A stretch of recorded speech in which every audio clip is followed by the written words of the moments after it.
chút ta tu giết hạ chút già man thiên phu chỗ giết cha lộ hồng hồ an vui phu phang mô bá nhịt phu hồ khí phu nghi lo phu ngay mong nghi bôi kang gặp thiên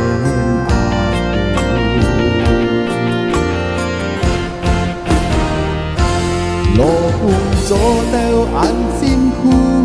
nghi cầm to kỹ lui tông tù nhịp nhịp nhị lo cùng kéo lo xin con tu lô cùng cho theo giáo cút thu nghi con nghi lo cùng mô dù cho tôi nghi lo cùng xin con dịp phun thu tại trong cung nghi thang đi theo cô ngày nghi mong nghi ỏi biển tròn hồ tôi lo cùng hồ hồ cáp nghi lo cùng xin nhìn cho ngay trong xin nghi bơi chiều hồ nghi tèm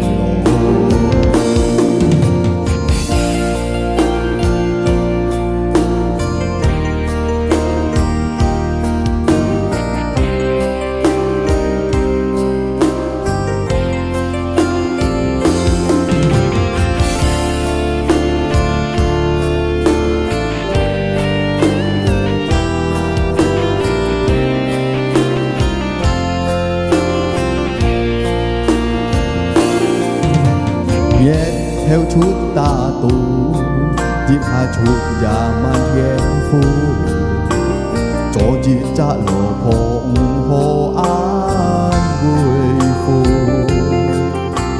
phang mô bá nhịt phu hồ khí phu nghi lo phu ngay mong nghi bôi kang gặp thiên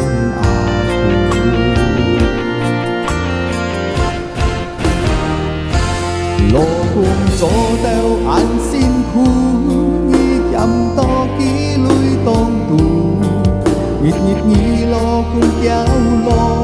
xin con tu lô cùng cho theo cháu cút thu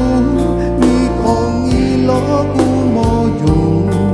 cho tôi nghi lo cùng xin con dịp phun thu tại trong cung nghi thang đi theo cô ngày ghi mong nghi ỏi biển tròn hồ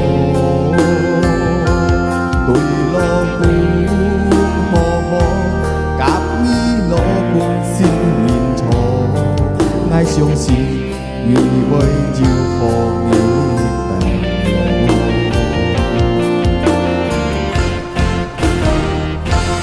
lô cho theo ăn chi liang nghi mò diêu giết ha gian bồng cho nghi lô cũng xin kin tu bơi khó lô cũng cho theo bản sang si nghi mò diêu giết ha ta kỳ cho nghi lô cũng ăn sang ya giết giông si tại trong cung nghi thang đi theo cô ngày ghi bóng nghi ỏi biển tròn hồ tôi lo cùng hồ hồ cáp nghi lo cùng xin nhìn cho ngay trong xin